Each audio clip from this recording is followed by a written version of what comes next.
آداب، میں ہوں وسعت اللہ خان اور میرے ساتھ ہیں زرار کھوڑو۔ آج دن بھر ہمارے درمیان یہی بحث ہوتی رہی کہ کیا غزہ میں جو مبینہ یا ممکنہ امن فورس بننے جا رہی ہے اس میں پاکستان کو شرکت کرنی چاہیے یا پھر بھیڑوں کے چھتے سے دور رہنے کے بارے میں سوچنا چاہیے، تاکہ کہ اقوام متحدہ جیسی تنظیم کے تحت کوئی ایسا ٹھوس میکنزم نہ بن جائے، کیونکہ اقوام متحدہ کو پیس کیپنگ کا سب سے زیادہ تجربہ ہے۔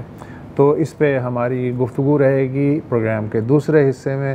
پروگرام کا پہلا حصہ بھی یوں سمجھ لیجئے کہ جیسے کل کا پروگرام تھا آج بھی ویسا ہی ہے، لیکن تھوڑے سے اس کے ساتھ موڑ کے ساتھ، تھوڑی سی نئی باتوں کے ساتھ۔ مذاکرات استنبول میں چلے جا رہے ہیں۔ اب تو ہم یہ سوچ رہے ہیں کہ یار اگر کامیاب نہیں ہو رہے تو ناکامی کا ہی اعلان کر دو، لیکن وہاں جو ثالث ہیں وہ مصر ہیں۔ مجھے یاد آیا، ابھی میں زرار سے بات کر رہا تھا کہ یار ان دونوں ڈیلیگیشنز کو چاہیے یہ کہ جس طرح پوپ کا سلیکشن ہوتا ہے نا، جی اس طرح ایک کمرے میں بند کر دو کہ بھائی صاحب جب تک چمنی سے سفید دھواں نہیں نکلے گا ہم دروازہ نہیں کھولیں گے۔ لیکن ظاہر ہے کہ نتائج کی ذمہ داری نہ میں لے سکتا ہوں نہ کوئی لے سکتا ہے، لیکن بہرحال چوتھا دن ہے اور مذاکرات چلے جا رہے ہیں۔ اور اب تو جو ثالث ہیں ٹرکش نمائندے اور جو بیچارے قطری ہیں وہ بھی عباسیاں لے رہے ہیں کہ یار یہ کیا مذاق ہے، کیوں ایسا ہو رہا ہے، لیکن باضابطہ اطلاع ابھی تک یہی ہے۔ ہم نے آج کامران بخاری صاحب کو زحمت دی ہے، وہ اسٹریٹجک تجزیہ کار ہیں اور واشنگٹن کا جو نیو لائن انسٹیٹیوٹ ہے فار اسٹریٹجک تجزیات اور ریسرچ اس کے سینئر ڈائریکٹر ہیں۔ تو زرار صاحب آپ نے ہی انہیں انگیج کیا تھا؟ جی بالکل، میں سننا چاہوں گا۔ جی ٹھیک ہے۔ اچھا کامران صاحب، first of all welcome to the show. اور مجھے اچھی طرح سے یاد ہے کہ کچھ سال پہلے کی بات ہے اور پاکستان اور افغانستان کے بیچ میں کشیدگی بڑھ رہی تھی ان دنوں میں، تو آپ کو ہم نے اسی شو پر مدعو کیا تھا اور آپ نے کہا تھا کافی واضح الفاظ میں کہ آپ چاہیں یا نہ چاہیں کبھی نہ کبھی افغان ایمریٹ، طالبان ایمریٹ اور ریپبلک آف پاکستان کے بیچ میں لڑائی ہونی ہی ہونی ہے، اب وہ جھڑپیں ہوں یا وہ باقاعدہ جنگ ہو۔ اور میرا خیال ہے کہ وقت نے ثابت کیا ہے کہ آپ درست فرما رہے تھے، یو ور رائٹ۔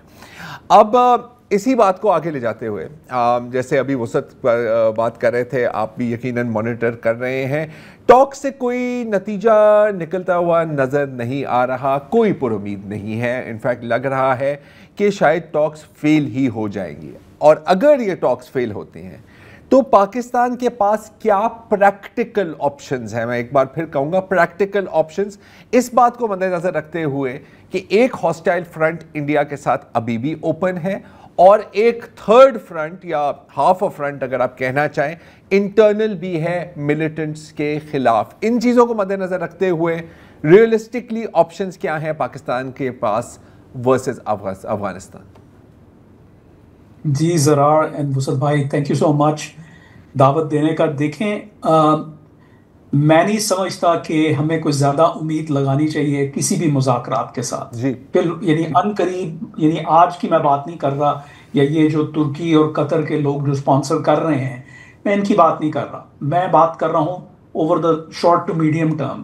اس کی وجہ یہ ہے کہ انٹرسٹ کولائڈ کرتے ہیں، اسلام آباد کے اور کابل میں جو طالبان کی مدرشپ حکومت ہے اور پھر وہ ٹی ٹی پی کے تھرو پاکستان کے اندر جو کارروائی کرتی ہے وہ جڑی ہوئی ہے۔ تو جو آپ نے اندرونی محاذ کی بات کی وہ مغربی محاذ کے ساتھ جڑا ہوا ہے، اس کو سمجھیے کہ وہ ایک ہی چیز ہے۔ بالکل، تو اس میں آپ جو ہے وہ بلوچ انسرجنسی کو بھی شامل کر لیں تو it's all one, I mean it's a one battle space, اس میں ایکٹرز مختلف ہیں۔ تو دیکھیں یہ ایک ایسی چیز ہے کہ نہ وہ پی ٹی پی کو روکنا چاہیں گے اور نہ ہی وہ روک سکتے ہیں اپنا نقصان کیے بغیر، اور وہ کس لیے کر رہے ہیں؟ کیونکہ ان کو حکومت چلانی ہے اور ان کو وسائل کی ضرورت ہے، اور ان کے پاس اور کوئی اکنامک پولیٹیکل اسٹیٹ کرافٹ کے جو ہے وہ سکلز نہیں ہیں کہ جس کے ذریعے وہ عالمی برادری میں کو آمادہ کر سکیں کہ بھائی آپ آئیں اور ہمارے ملک میں سرمایہ کاری کریں یا ہماری کوئی امداد کریں. وہ پھنسے ہوئے ہیں. ان کے پاس یہی طریقہ کار ہے جس کو ہم کہتے ہیں کہ وائلنس کو ڈپلوائے کرنا اور اس کے بدلے میں پھر جو ہے مانگیں منوانے کی کوشش کرنا. پاکستان کا پرابلم یہ ہے کہ پاکستان کی ایک دیرینہ کئی دہائیوں سے میں یوں کہوں گا کہ half a century worth of policy جو ہے وہ اب ہانٹ کر رہی ہے کھل کر. پہلے بھی کر رہی تھی, نئی بات نہیں ہے, لیکن اب معاملہ جو ہے وہ سر سے پانی گزر گیا ہے. سو آئی تھنک کہ یہ اس کا کوئی حل نہیں. وہ آج اگر مان بھی جاتے ہیں, پہلی بات تو یہ کہ مفہوم کیا ہے کہ جی ہماری مانگیں تسلیم کر لو, اور یعنی وہ ایکولیبریم کیا ہے کہ وہ جو چاہتے ہیں پاکستان اس پہ راضی ہو جائے اور ہم جو چاہتے ہیں وہ اس پہ راضی ہو جائیں. وہ I don't think it's possible, کیونکہ انکمپیٹیبلٹی ہے. اگر کسی پرچے کے اوپر دستخط ہو بھی جاتا ہے تو وہ انگریزی میں کہتے ہیں you only kicking the can down the road. یہ معاملہ حل نہیں ہونے والا. اچھا, آپ نے ایک بات کی ہے کہ ان کے پاس ایک ہی ٹول ہے اور وہ ہے وائلنس, اور یہ ہم سمجھ سکتے ہیں, اور وہ چاہ رہے ہیں سرمایہ کاری. میں ایک چیز بات سمجھنا چاہ رہا ہوں آپ کی کہ پاکستان پر حملہ کرنے سے افغانستان کو کیا ریلیف مل سکتی ہے؟ مطلب جو سرمایہ کاری کریں گے وہ پاکستان تو نہیں ہے نا, وہ آپ کے مغربی ممالک ہیں, سعودی عرب ہے, قطر ہے, ترکی ہے, وغیرہ وغیرہ. یہ لیوریج کس طرح استعمال کر رہے ہیں, مجھے سمجھنا چاہ رہا ہوں. جی بہت اچھا سوال ہے. دیکھیں ان کو بھی پتہ ہے پاکستان کے پاس پیسے دینے کے لیے نہیں ہے, سرمایہ کاری لگانے کے لیے نہیں ہے. پاکستان خود جو ہے مجبور ہے, لیکن وہ کسی اور پہ حملہ بھی تو نہیں کر سکتے نا. کہاں جائیں گے, کس پہ حملہ کریں گے؟ تو یہ ایک آسان طریقہ کار ہے کہ جب آپ پاکستان پہ حملہ کرتے ہیں تو اس کے ریئیکشن میں کون لوگ جو ہیں وہ حرکت میں آ جائیں گے. پہلی بات تو یہ ہے کہ ان کا پرائمری جو ٹارگٹ آڈینس ہے وہ چین ہے, کیونکہ چین کی already tens of billions of dollars worth کی سرمایہ کاری پاکستان میں ہے. چین نے حال ہی میں جو ہے وہ اپنا ہاتھ روک دیا افغانستان کے اندر سرمایہ کاری کرنے سے, کیونکہ وہاں کے حالات ہی کچھ ایسے ہیں. تو اب ان کو پتہ ہے مغرب نہیں آنے والا, اور ہو سکتا ہے کہ جو ہے یہ خلیجی ممالک جو انرجی رچ عرب سٹیٹس ہیں ان سے کچھ پیسہ مل جائے. لیکن وہاں پہ بھی مطلب وی ہیو ٹو انڈرسٹینڈ کہ طالبان جو ہیں وہ کروڈ ضرور ہیں, لیکن ان کو بھی پتہ ہے حالات کا کہ ان کے بھی ہاتھ بندھے ہوئے ہیں خلیجیوں کے. وہاں غزہ جو ہے وہ پیسے مانگ رہا ہے, شام پیسے مانگ رہا ہے, ٹھیک ہے, تو وہ آلریڈی وہاں پہ کم ہے. تو یہ چائنا سے, دس از چائنا اسپیسیفک. جب آپ حملہ کریں گے تو پاکستان تو آئے گا ہی آئے گا, جو ہے کہے گا کہ ہاں بھائی جو ہے یہ کیا ہو رہا ہے, اور پھر آپ ان کو میز پہ کھینچیں گے. لیکن ساتھ ہی ساتھ چینیوں کو بھی آپ کریں گے, کیونکہ چینیوں کے انٹرسٹ ہیں. اور پھر جب وہ کہیں گے کہ بھائی جو ہے آپ اس کو برائے کرم روکیے, تو پھر آپ کہیں گے کہ ہم واٹس ان اٹ فار اس, ہمیں کیا مل رہا ہے. تو پھر جب بات آگے بڑھتی ہے تو کہتے ہیں دیکھیں روکنے کے لیے جو ہے ہمیں وسائل کی ضرورت ہے. تو وہ اگر آپ اس کو پولیٹیکلی کریکٹ لینگویج میں یوز کریں تو وہ کہیں گے ہمارے پاس پولیس نہیں ہے, اکوپمنٹ نہیں ہے, سرویلنس نہیں ہے, تو آپ برائے کرم کچھ پیسہ لگائیے اور ہماری مدد کیجئے, پھر ہم ان کو روک دیں گے. اس کو اگر کروڈ طریقے سے کہا جائے تو بیسکلی یہ ہے کہ آپ ہمیں پیسے دیں تاکہ ہم ان کی مٹھی گرم کریں اور پھر وہ کچھ عرصے کے لیے چپ ہو جائیں گے. تو ایک طرح سے جیو پولیٹیکل بلیک میلنگ. اچھا, میں ایک کامران صاحب آپ سے ایک پوچھنا چاہ رہا ہوں مائنڈ سیٹ کے بارے میں. دیکھیں طالبان کہتے ہیں کہ وہ مذہبی تحریک بھی ہیں اور ساتھ ساتھ افغان قوم پرستی کا جھنڈا بھی ان کے پاس ہے. انہوں نے لڑائیاں بھی لڑی ہیں اور امریکہ کا تمغہ ہے کہ ان کے پاس کہ جی ہم نے امریکہ کو بھگایا ہے اور اس سے پہلے ہم نے یہ کیا ہے وہ کیا, جو کہ ٹھیک ہے, ایسا ہوا ہوگا. کئی تاریخ میں مثالیں ہیں, مثلاً FLN الجیریا میں, اس نے بھی بڑی لمبی لڑائی لڑی تھی, برباد ہو گیا تھا پورا الجیریا. لیکن پھر جب وہ پاور میں آئے تو انہوں نے سوچا کہ اب تو ہم گوریلا سچویشن میں نہیں ہیں, تو ہمیں اب ملک کی تعمیر نو کرنی چاہیے. اور پھر انہوں نے جو بھی ایک ڈیولپ کر سکتے تھے انٹرنلی ایکسٹرنل پالیسی وہ بنائی. کینیا میں ماؤ مومنٹ جو جومو کنیاٹا نے شروع کی تھی اور اس میں خوب مارا ماری خون ریزی ہوئی تھی, لیکن جب آزادی ملی تو انہوں نے کینیا کو ری بلڈ کرنے کی کوشش کی. پھر ہمارے پاس جو مثالیں ہیں جیسے ہو چی مین ہے یا ایون ماؤ زے تونگ ہے، انہوں نے بھی بڑی لمبی لمبی جنگیں لڑی، اور اس کے بعد جب امن ہوا اور جب اسٹیٹ بلڈنگ کا موقع آیا تو وہ بالکل ہی ایک نئی شخصیت کے طور پہ آئے. یہ آج تک اسی ڈریس میں ہیں اور اسی مائنڈ سیٹ میں ہیں، تو یہ کتنی یونیک چیز آپ کو لگ رہی ہے؟ میری سمجھ میں نہیں آ رہی ہے. جی بہت اچھا سوال ہے یہ. تو میرا ڈسرٹیشن اسی موضوع کے اوپر ہے، ایڈیالوجیکل اینڈ بیہیویئرل ٹرانسفارمیشن، اور افغان طالبان کا میرا ایک کا اسٹڈی افغان طالبان ہی تھے. تو اس میں جو میری ریسرچ مجھے بتاتی ہے وہ یہ ہے کہ دیکھیں، ڈپینڈ کرتا ہے کہ آپ کی تحریک کا نیچر کیا ہے.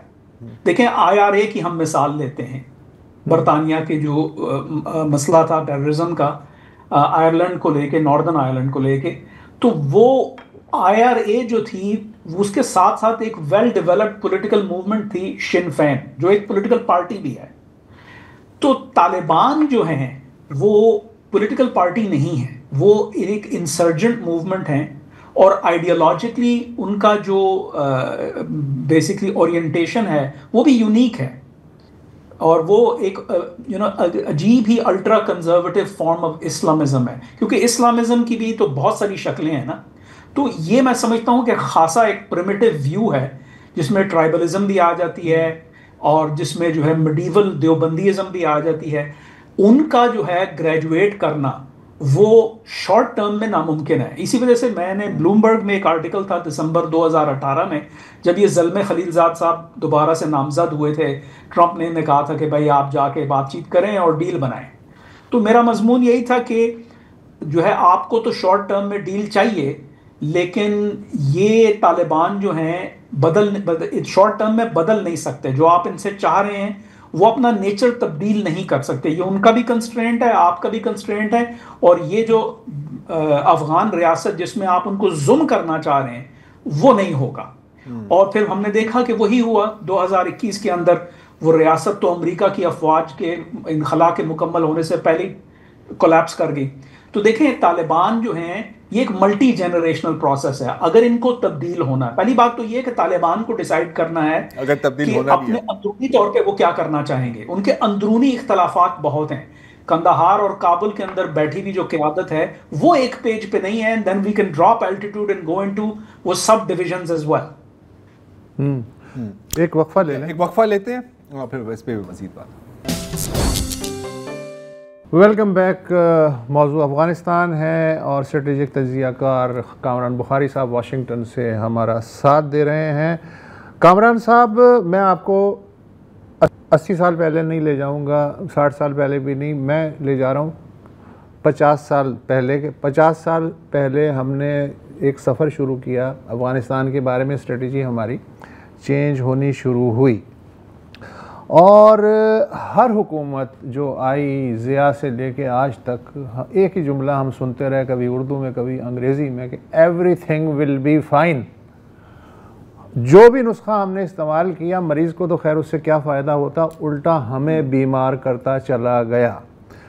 شارٹ ٹرم گینز کے لیے ہم نے 50 سال میں جانے کتنی پالیسیاں بدلی، کیا کیا نہیں کیا. لیکن اب مجھے یہ محاورہ یاد آ رہا ہے کہ ہاتھوں سے لگی جو گریں ہیں وہ کبھی کبھی دانتوں سے کھولنی پڑتی ہیں. تو آپ کو بھی ایسا ہی لگ رہا ہے؟ جی بالکل. میں تو بارہا دفعہ یہ کہہ چکا ہوں، شاید بہت سارے بھائی جو ہیں وہ ناراض بھی ہو جاتے ہیں جب میں یہ کہتا ہوں کہ دیکھیں اسٹریٹجک ڈیپتھ جو ہے وہ کسی ملک کے لیے بھی ناگزیر ہے. تاریخ بھری پڑی ہے، جب سے انسانوں نے جو نا اقواموں کی شکل اختیار کی ہے تو کسی نہ کسی ریاست نے کہیں نہ کہیں اسٹریٹجک ڈیپتھ حاصل کرنے کی کوشش کی ہے. یہ ایک فطرتی عمل ہے.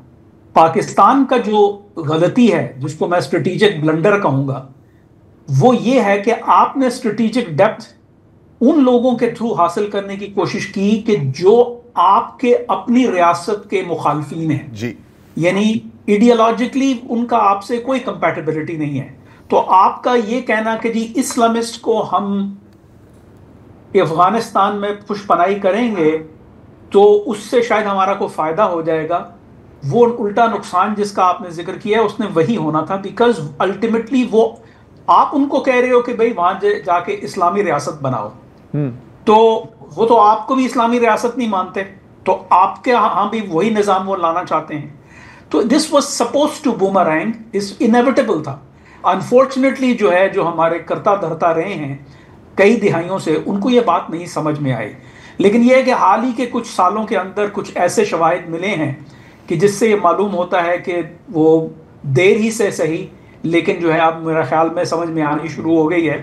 سابق جو ڈی جی ISPR تھے جنرل بابر افتخار، ان کا ایک جملہ مجھے یاد ہے جب وہ DG ISI کے ساتھ وہ ایک جو ہے منفرد قسم کی پریس کانفرنس کر رہے تھے، تو انہوں نے کہا تھا کہ ماضی کی غلطیوں، I hope I am paraphrasing ہم ایکوریٹلی، ماضی کی غلطیوں کو ہم اپنے خون سے دھو رہے ہیں. تو it does give me hope, لیکن 50 سالوں میں جو غلطیاں ہوئی ہیں وہ کچھ سالوں میں درست نہیں ہوں گی. سو پاکستان کی عوام کو has to saddle up for the long haul. مطلب کہ یہ جو ابھی جیسے آپ نے کہا کہ اگر افغان طالبان ایوالو ہوتے بھی ہیں، ایک ذمہ دار ریاست میں تبدیل ہوتے بھی ہیں، یہ دہائیوں کا کام ہے، یہ مہینوں یا سالوں کا کام نہیں ہے. تو کیا پھر ہمیں پاکستان میں، میرا خیال ہے آپ کا اشارہ یہی ہے، یہ باندھ کے لے کے چلنا چاہیے کہ for the foreseeable future Pakistan اور افغانستان کے بیچ میں ہاسٹیلٹی رہی. اس سے پہلے کامران صاحب آپ اس پہ جواب دیں زرار کے بعد کا. ہماری جو ٹریجڈی ہے وہ یہ ہے کہ فرض کریں ہم افغانستان کے طالبان کے بارے میں اس کنکلوژن پہ پہنچتے ہیں کہ جی یار یہ تو بندے کے پتر نہیں بن رہے، تو اب کیا کریں؟ ہم پھر رجیم چینج کے لیے اور گروپوں کی حمایت کرنا شروع کر دیتے ہیں. لیکن مزے کی بات ہے کہ وہ گروپ بھی آپ کے خلاف ہیں، تو کریں گے کیا آپ؟ دیکھیں آپ کا سوال آسان ہے وسعت اللہ بھائی، تو میں وہ پہلے دے دیتا ہوں، پھر میں زرار کے سوال کی جانب آتا ہوں. دیکھیں یہ جو ایڈیالوجیکل اسلامسٹ گروپس ہیں نا، یہ ان کے علاوہ باقی جتنے گروپس ہیں وہ ان سے آپ وہ ایک خاص قسم کی ریشنلٹی تصور کر سکتے ہیں، ایکسپیکٹ کر سکتے ہیں. تو وہ پاکستان کے دوست نہ بھی بنے، یہ کہنا کہ جی کوئی ہمارا دوست بن جائے گا تو اس لیے ہم اس کی پشپناہی کریں گے، یہ بھی جو ہے نا کم عقلی ہے. کیونکہ اس میں ہمیں سمجھنا چاہیے کہ ہر ایکٹر کے اپنے مفادات ہیں. وہ اگر آپ کے ساتھ تعاون کر رہا ہے تو وہ اپنے مفادات کے حصول کے لیے کر رہا ہے، آپ بھی وہی کیجئے. تو اگر آپ جو ہے باقی رژیم چینج کرنا چاہتے ہیں، جو میں سمجھتا ہوں کہ کرنی چاہیے، تو پھر آپ ان کے جو مخالفین ہیں آپ کو ان کے ساتھ مل کے کام کرنا پڑے گا. لیکن پھر آپ جو ہے وہ آپ کے خلاف، وہ آپ سے ریشنلی ڈیل کریں گے، وہ آپ سے یہ نہیں کہیں گے، وہ اپنے حدود عربے میں رہیں گے، کیونکہ وہ بھی نیشنلسٹ ہیں. ان کے اندر یہ جو ہے وہ ریلیجن کا یا وہ یہ جی کہ ہم نے جو ہے یہ ایڈیالوجیکل فرنٹیئرز کو ایکسپینڈ کرنا ہے، یہ کیڑا ان کے اندر نہیں ہے. تو اب میں آتا ہوں زرار کے سوال کی طرف. دیکھیں یہ جو ہے فورسیبل فیوچر تک تو یہی ہے.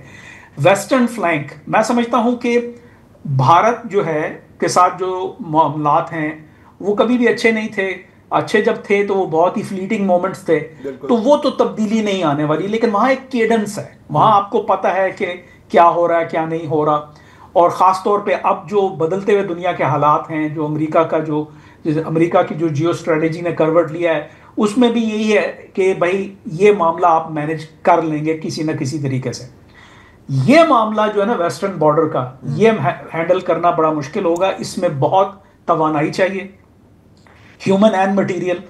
اس میں آپ کو جو ہے الٹیمیٹلی وہی کام کرنا پڑے گا جو ترکی نے سیریا میں اور عراق میں کیا تھا. جب ان کو کردش جو ہے سیپریٹزم سے خطرہ تھا تو آپ کو بھی وہی کرنا. اب آپ کر سکتے ہیں، کس حد تک کر سکتے ہیں، کب کر سکتے ہیں، یہ ڈیٹیلز ہیں. لیکن آفینسو پہ جائے بغیر آپ اپنے ملک کو محفوظ نہیں کر سکتے. ٹھیک ہے، بالکل. بہت بہت شکریہ doctor Khan Bukhari for a very realistic view, میرا خیال ہے. اور اسی حقیقت پسندی کو اب ہم اگلے سیگمنٹ میں لے جائیں گے، جہاں پر آپ کو پتہ ہے کافی باتیں ہو رہی ہیں کہ پاکستانی فوج کو غزہ میں ڈپلوائے کیا جا رہا ہے، نہیں کیا جا رہا ہے، کرنا چاہیے نہیں کرنا چاہیے. اس میں کیا کہانی ابھی ہمارے سامنے آ رہی ہے آپ کو بتاتے ہیں آفٹر. کیا پاکستانی فوج غزہ میں ڈپلوائے ہوگی کیا پاکستانی فوج کو غزہ میں ڈپلوائے ہونا چاہیے، اس پر کافی گرم جوشی سے ڈیبیٹ چل رہی ہے. کچھ لوگ بظاہر اس کے حق میں، بظاہر ایک بیانیہ بنانے کی کوشش کی جا رہی ہے، لیکن زیادہ تر جو اکثریت ہے لوگوں کی وہ اس کے سخت مخالف ہے. آج یہ ڈیبیٹ ایک بار پھر کیوں اجاگر ہوئی ہے؟ کیونکہ جب آپ کو یاد ہے کہ جب امریکن صدر ڈونلڈ ٹرمپ نے اپنا 20 نکاتی پیس پلان پیش کیا تھا، اس میں ایک انٹرنیشنل سٹیبلائزیشن فورس کا ذکر تھا، پر بعد میں اس میں جب وضاحت ہوئی تو کہا تھا کہ یہ this will be largely from Muslim countries, اور اس میں آذربائیجان، UAE، ترکیے اور مختلف ممالک کا، انڈونیشیا، مختلف ممالک کا نام دیا جا رہا ہے. آج ڈان اخبار میں باقر سجاد صاحب جو ہمارے فورن افیئرز کے کورسپونڈنٹ ہیں، ان کی ایک آرٹیکل چھپتا ہے جس میں یہ کہا جاتا ہے، یہ دعویٰ ہے کہ کچھ آفیشلز جن کی ان کے ساتھ بات ہوئی ہے، جو ظاہر ہے اپنے نام نہیں دے رہے، وہ انونیمس ہیں، وہ کہہ رہے ہیں کہ جی بالکل اس پر ایک ڈسکشن چل رہی ہے، نہ صرف حکومت میں بلکہ ملٹری اسٹیبلشمنٹ میں بھی، اور انڈیکیشنز لگ یہ رہا ہے کہ اسلام آباد میں یہ موڈ ہے کہ جی بالکل ہم اس فورس کا حصہ بنیں گے. اچھا، اب اس دوران ریجن میں کیا ہو رہا ہے؟ اس دوران ہمیں پتہ ہے کہ army chief field marshal Asim Munir صاحب مصر اور اردن کے دورے پر ہیں. ایٹ دا سیم ٹائم وزیر اعظم شہباز شریف صاحب سعودی عرب میں ہیں، جہاں پر ڈیپوٹی وزیر اعظم اسحاق ڈار کی سعودی FM اور کئی اور آفیشلز کے ساتھ بھی میٹنگ ہوئی ہے. اور ہر جگہ آپ اعلامیہ اگر پڑھیں یا جو اس کے بعد جاری ہوتا ہے تو ایک لائن اس میں سب میں ہے، اور وہ ہے کہ وی اپریشیٹ پاکستان's contributions to peace and regional security. اب اگر آپ ان ڈاٹس کو کنیکٹ کریں تو لگتا ہے کہ ایک اسٹریٹ لائن کھنچ رہی ہے، ایرو کھنچ رہا ہے ٹوورڈز غزہ. لیکن اس کے ساتھ ساتھ بھارتی میڈیا میں آج کی ہی بات ہے، ایک اور خبر آتی ہے ٹپیکل بھارتی میڈیا انداز میں، جس میں یہ کہا جاتا ہے کہ پاکستان نے ایک بہت بڑی یو ٹرن لے لی ہے، 20,000 فوجی وہاں پر بھیجنے والے ہیں، یہ غزہ کے ملیٹنٹس گروپس اور اسرائیل کی نسل کش فوج کے بیچ میں ایک بفر بنیں گے، اور and so on and so forth، اور اس کے بدلے میں آپ کو اکنامک اور ڈپلومیٹک ریلیف بنے گی. میں اس خبر کا ذکر صرف اس لیے کر رہا ہوں کیونکہ ایک بات کی گئی ہے باقر سجاد صاحب کی سٹوری میں، لیکن اس کے بعد جو ریاکشن آیا ہے، اور یہ PTV نیوز سے ہی ہم نے یہ کلپ اٹھایا ہے، اس میں وہ منسٹری آف انفارمیشن اور ISPR اور فورن آفس کو کوٹ کرتے ہوئے کہتے ہیں کہ کوئی پاکستان کا کوئی ارادہ نہیں ہے اسرائیل کو تسلیم کرنے کا، نہ ہی کوئی ڈسکشن ہوئی ہے ملٹری ڈپلوائمنٹ کے بارے میں، بلکہ وہ یہ بھی کہہ رہے ہیں کہ ISPR اور دفتر خارجہ نے کبھی کوئی کنفرمیشن یا اناؤنسمنٹ نہیں کی کہ پاکستان کا کوئی بھی فوجی یا فوجی مشن غزہ تک جائے گا. اچھا، بین الاقوامی سطح پہ ہمیں پتہ ہے کہ ٹرمپ ایڈمنسٹریشن کا کیا موقف ہے، وہ چاہ رہے ہیں کہ مسلم ممالک اس میں حصہ لیں. جب Marco Rubio, secretary of state Marco Rubio سے پوچھا گیا کہ سر وہ تو سب کچھ صحیح ہے لیکن اس کا ڈھانچہ کیا ہوگا، اس کا سٹرکچر کیا ہوگا، اس کا مینڈیٹ کیا ہوگا، تو اس نے یہ بات کی کہ جی ہم UN کی سیکیورٹی کاؤنسل میں ایک ریزولوشن لا سکتے ہیں. اچھا، وہ ابھی ظاہر ہے ابھی تک نہیں آئی تو ہمیں ڈھانچے کے بارے میں پتہ نہیں ہے. اسرائیل میں اس وقت کیا کنورسیشن چل رہی ہے، یہ بھی بڑی انٹرسٹنگ ہے. اسرائیلی وائنیٹ نیوز سائٹ پر ایک کوئی چند پیراگرافز پہ مشتمل ایک خبر آتی ہے، ٹائمز آف اسرائیل نیوز بھی رپورٹ کر رہے ہیں، جس میں یہ دعویٰ کیا جاتا ہے کہ کنیسٹ جو اسرائیل کی پارلیمنٹ ہے، اس میں ایک کلوزڈ سیشن میں یہ بتایا گیا کہ انٹرنیشنل سٹیبلائزیشن فورس میں انڈونیشیا، آذربائیجان اور پاکستان کے فوجی شامل ہوں گے. اگین یہ ایک دعویٰ ہے، لیکن اس کے ساتھ ساتھ کوئی اور ایک بڑی انٹرسٹنگ خبریں یہ بھی آتی ہیں کہ اسرائیل کے جو وزیر خارجہ ہے گیڈیون سار، ان کا کہنا ہے کہ ہمیں باقی ممالک کی فوج قبول ہے، ہم ترکی کے ایک فوجی کو یہاں پر داخل نہیں ہونے دیں گے. اور اس کے بعد، اور یہ اتوار کی بات ہے، اسرائیلی وزیر اعظم بنجامن نیتن یاہو، وار کرمنل، وہ کہتے ہیں کہ جی ہم ہی فیصلہ کریں گے کہ کس کو داخل ہونا ہے، اور ہم ترکی اس میں ہم نہیں چاہتے کہ ترکی اس میں شامل ہو.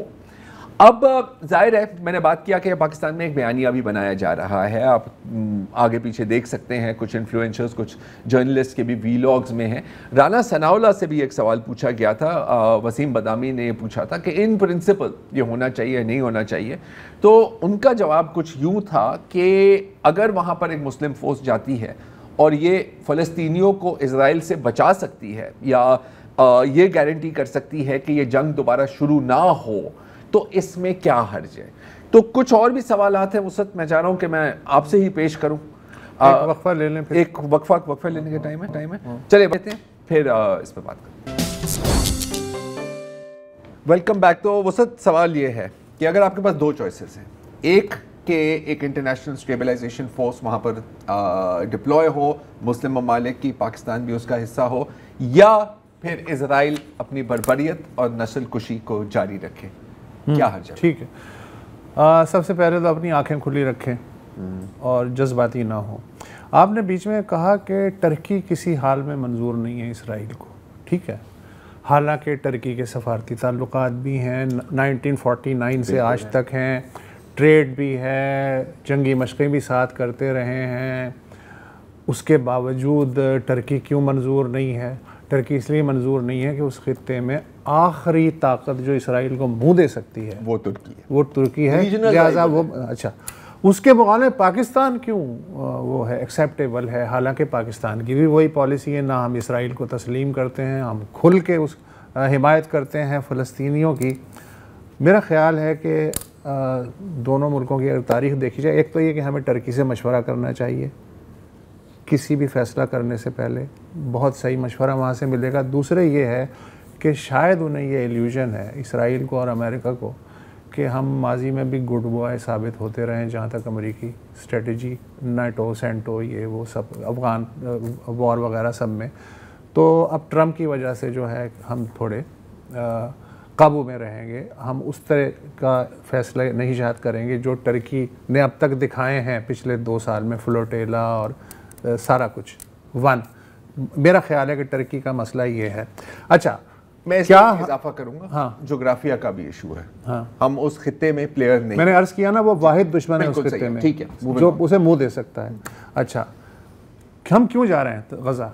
کیا ہم حماس کو ڈسارم کرنے جا رہے ہیں؟ یہ تو بڑا خطرناک کام ہے, کیونکہ اسرائیل کا تو نمبر 1 ایجنڈا یہ ہے کہ حماس کو, اور ٹرمپ بھی بار بار کہہ چکے ہیں کہ اگر حماس نے خود ڈسارم نہیں کیا خود کو تو ہمارے دوست ممالک آ کے کریں گے. اس سے زیادہ اشارہ اور کیا دے؟ تو ہم کیوں جا رہے ہیں؟ کیا اسے ڈسارم کرنے جا رہے ہیں؟ ڈسارم کرنے کا مطلب یہ ہے کہ پھر ہماری دشمنی فلسطینیوں کے ساتھ یا حماس کے ساتھ. اچھا کل ہم چلے جاتے ہیں 4-5 ملک جتنے بھی جا رہے ہیں, کوئی راکٹ حملہ ہوتا ہے, کیا اسرائیل وہاں اس لیے رک جائے گا جواب دینے سے کہ وہاں پیس کیپنگ فورس موجود ہے؟ رک جائے گا. وہ تو بہت بڑا لحاظ کرتے ہیں, لحاظ. اچھا آج تک تو کیا نہیں. 80 سال میں یونیفل جو ہے ساؤتھ لیبنان میں اقوام متحدہ کی فوج ہے, ابھی پرسوں ہی انہوں نے ایک ڈرون مار گرایا ہے, اور اسرائیل کی ان سے اکثر جھڑپیں ہوتی رہتی ہیں, اور اسرائیل ہمیشہ سے UN کو جوتے کی نوک پہ رکھتا آیا ہے پریکٹیکلی.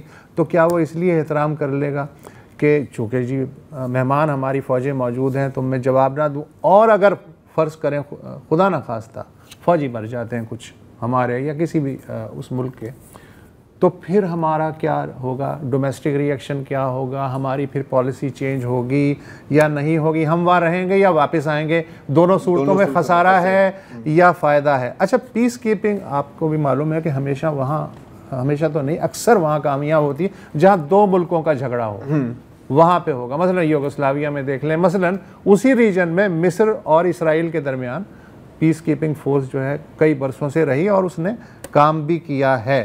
لیکن جہاں ایک اسٹیٹ اور نان اسٹیٹ ایکٹر کا معاملہ آ جائے وہاں پیس کیپنگ فورس جو ہے وہ نہیں چلتی ہے. میں آپ کو 2 مثالیں دیتا ہوں, ایک یونائٹڈ نیشن کی, ایک بغیر یونائٹڈ نیشن کی. 87 میں تمل ٹائیگرز کو کنٹرول کرنے کے لیے سری لنکا کی حکومت نے راجیو گاندھی حکومت سے کہا کہ انڈین پیس کیپنگ فورس بھیجی جائے. جیسے ہی وہاں اتری سری لنکن فوج تو سائیڈ میں ہو گئی. اب تمل ٹائیگرز اور جو کہ